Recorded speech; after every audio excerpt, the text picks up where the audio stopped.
And if I would have let that procrastination hold me back, I wouldn't be where I'm at now to the goals I want to reach next. You got to move the chains. It's like a football field. Move the chains an inch, or you might go for a whole 10 yards, or you might be Mahomes. Just throw that touchdown. Welcome back to another episode of the Ignite the World podcast, episode number 8. Don't let procrastination steal your time to conquer your goals.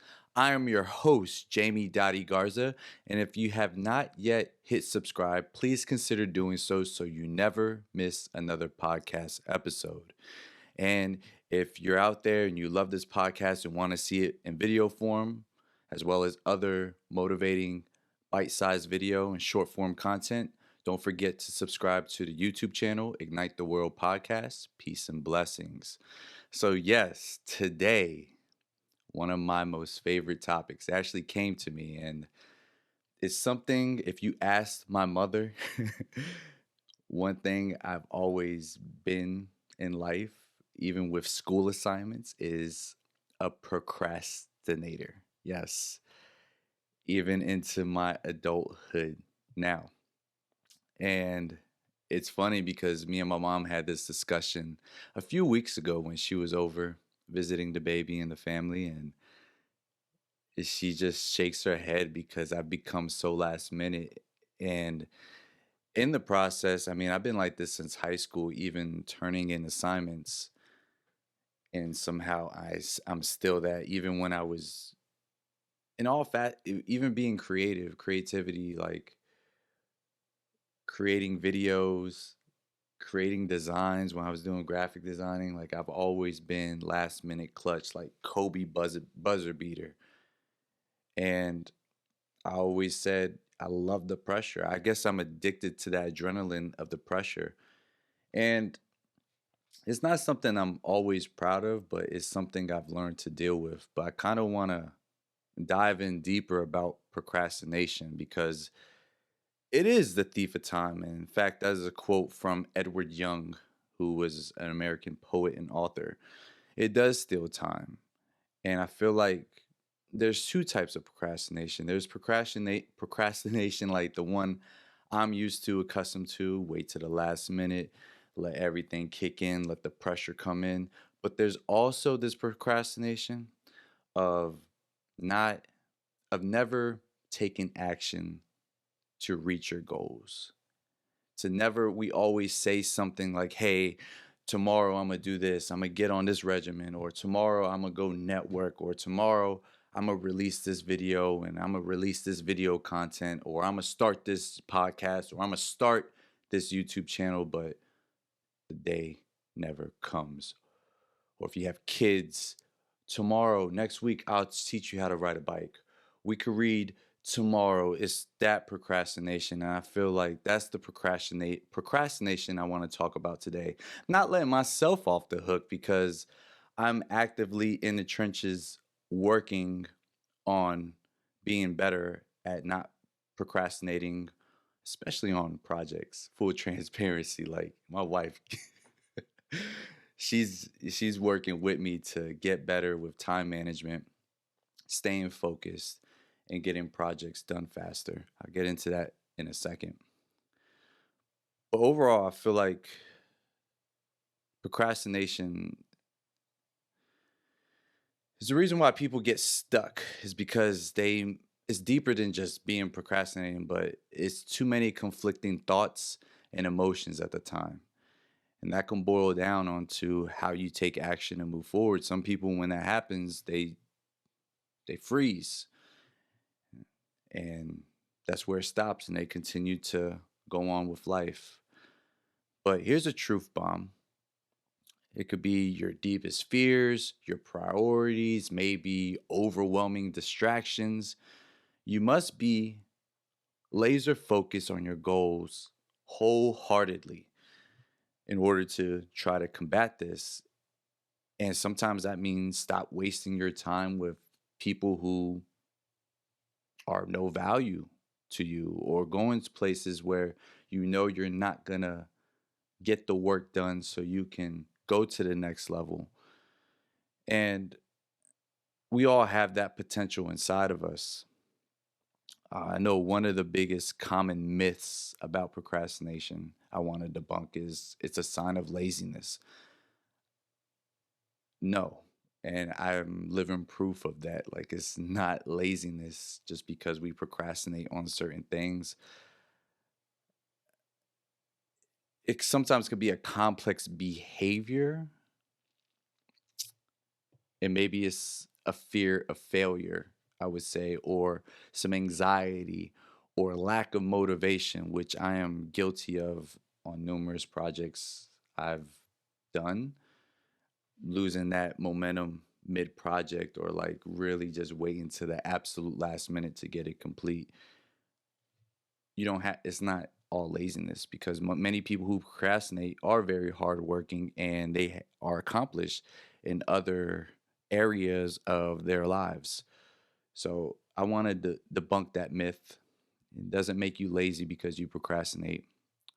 I know when I first started doing video production, I did have a fear, and a fear of failing because no one wants to fail when they start a business.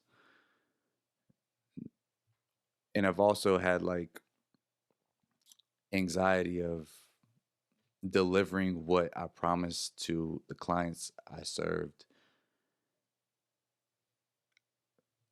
peeling back the onion and kind of like reverse engineering my thought process. That was a big hurdle I had to go through.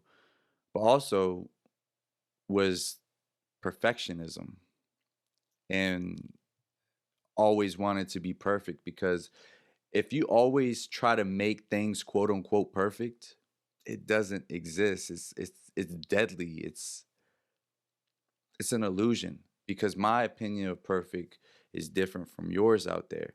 I might think this podcast is perfect. You might not, or vice versa.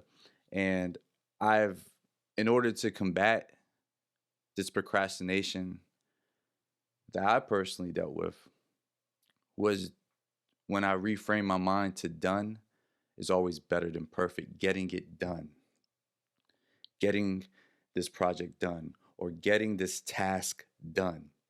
Doesn't have to be quote unquote perfect. And if it needs to get fixed, cool. But you got it complete.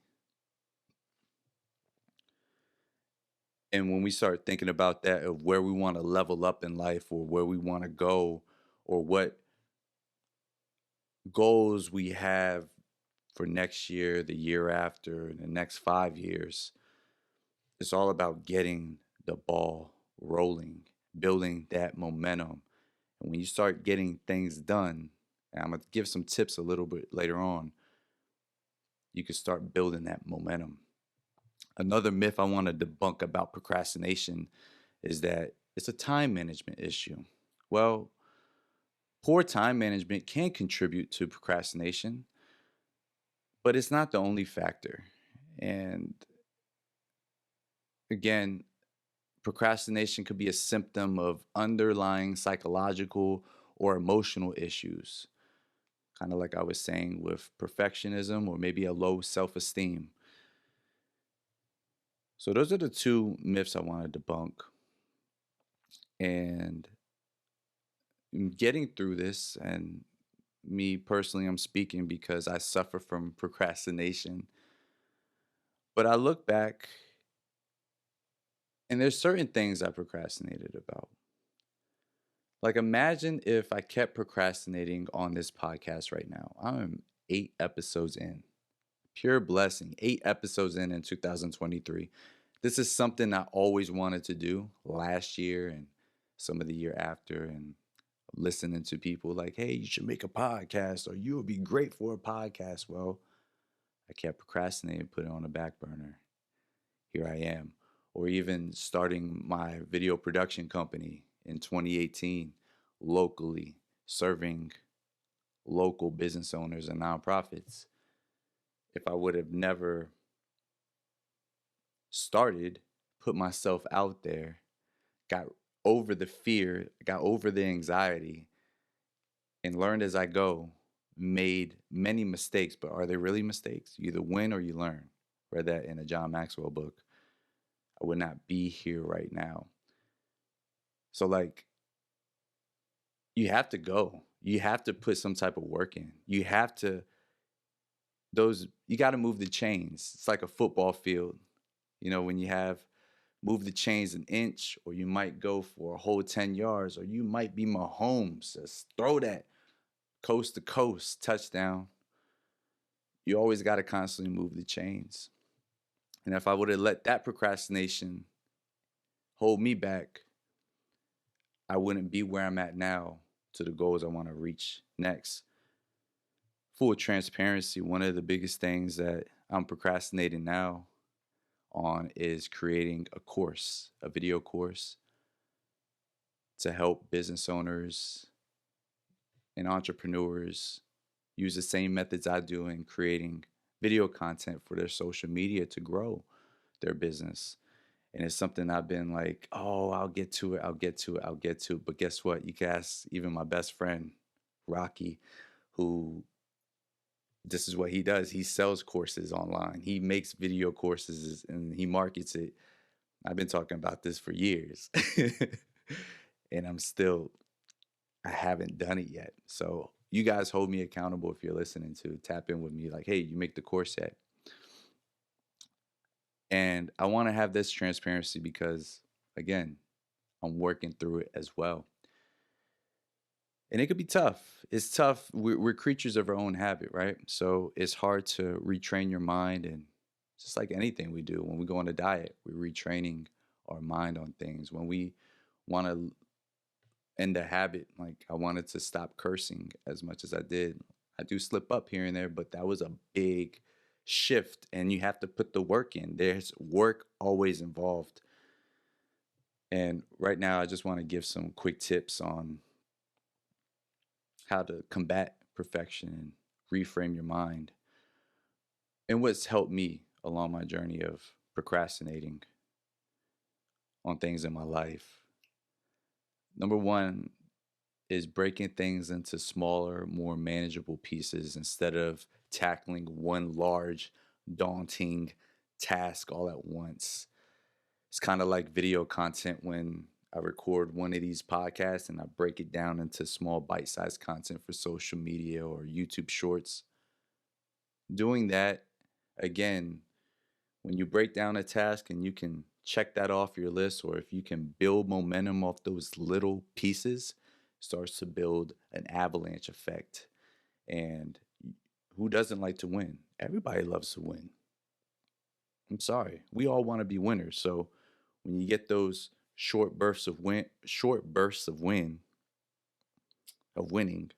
it pushes you to continue to move forward. Another thing that's been very helpful for me is setting deadlines and writing this down. I am huge. I mean, you guys can see I'm writing on pieces of paper every single day and just really honing in on deadlines and goals. And I write goals every day. Even if it's the same goal as last week or the day before, my goals are always there so I can see it top of mind and I know what I'm working towards. Sometimes we get in the day to day, we don't realize like again, we're moving the chains. We don't might not see a big change, but thankfully I journal every day. And I read in my journal this time last year and a lot of things I want to achieve has happened and it's very fulfilling to see. And there's some things where I haven't quite hit and it's inspiring because hey, I already this is the goal. Let's get back on track. Number three is using time management tools, timers, calendars, or allocating certain amount of time blocks so you can continue to conquer and make movement towards your goals and not procrastinate. And most importantly, you can avoid distractions. One of the biggest things I do to start my day is I do things in time blocks and I allocate myself like, hey, you're going to have this 1 hour to specifically send out emails, video messages, and follow back on clients. The next, you're going to allocate this of watching revisions from any drafts or edit video content. At this time, you're going to dedicate to family, and then you're going to go back in. So, my wife, again, she helps me immensely on staying balanced and staying focused, which goes into my next topic. Focus. Focus at the task at hand. Try to avoid multitasking at all costs. And that might mean browsing through social media or your phones, because I'm sorry, we might think multitasking we're saving time, but it's actually hindering our focus. And it's like that quote, jack of all trades, master of none. Well, if you're not fully geared in your headspace to tackle an objective, it's not going to get done efficiently, even though it feels like you're all around everywhere. I used to work at customer service at Lowe's, and they used to be like, "Are you a good multitasker?" And I thought I was, but if you break that down, I've read numerous books where saying multitasking is actually an illusion. It's You're not getting the most out of yourself. So always remember that. Focus on the task at hand to improve productivity and efficiency. And the last thing I'll say is take breaks, rest, recharge. I love taking a power nap of 20 minutes. I love nap time with my baby girl. She just turned 5 months, my seeded baby. I love using that excuse to, oh, time for a nap, but, or I might take a walk outside. It's getting nicer. Even when it's not nice, I think all weather's nice because I do like the cold, but I will take a walk to clear my mind, to recharge and come back with a fresh set of eyes. And it can help prevent burnout and increase productivity in the long run. And that's what we really want to do. We want to keep moving forward and not let fear hold us back, to let us procrastinate on our goals, because we are each blessed with something bigger than what we see right now. Whatever you envision yourself you can be, you can. Yes, you will have to work at it. Yes, you will have to put in the work. Yes, you will have to sacrifice. But I'm living proof. I am a messenger and I'm still working on myself. I'm not nowhere near of where I want to be. However, I'm grateful for where I am at right now currently. And looking back of, wow, 4 years ago, going on 5, if I would have never started my video production company in my small town of Stafford in the Fredericksburg area, I wouldn't be equipped to even share these stories with you guys who are listening and tuning in every week, and finally making a podcast and finally making videos to go on the podcast channel on YouTube. And if I would have kept procrastinating on this, it would not be out. So I just want to be of motivation and inspiration as someone who deals with procrastination, and I'm working so hard to combat each and every day. I wanted to share those tips of what's been working for me. One of the big things in my industry, and it doesn't matter how many editors I have helping or I contract out to help complete video projects, one of my biggest things is what I'm learning now is, after I film something, to not be so lazy or not be so putting it off of not uploading the files to send off. What tends to happen with that, and this happened last wedding season, is I was supposed to send it off and then the week left and 2 weeks, and I'm like, oh, okay, well, I guess I'll do it myself. That procrastination. And I'm working hard not to go through that this year. And I'm on the right track, being accountable. I have a great partner who does keep me accountable, who checks me and is not afraid to check me. And you need people like that in your life. Thank you, baby. And that's how we're maneuvering. So, you guys, don't let procrastination steal your time to conquer your goals of who you're meant to be. That's all I have for you guys. Thank you guys for tuning in. And as always, remember, we are all like sticks of dynamite. The power's on the inside, but nothing happens until the fuse gets lit. ignite the world. Peace.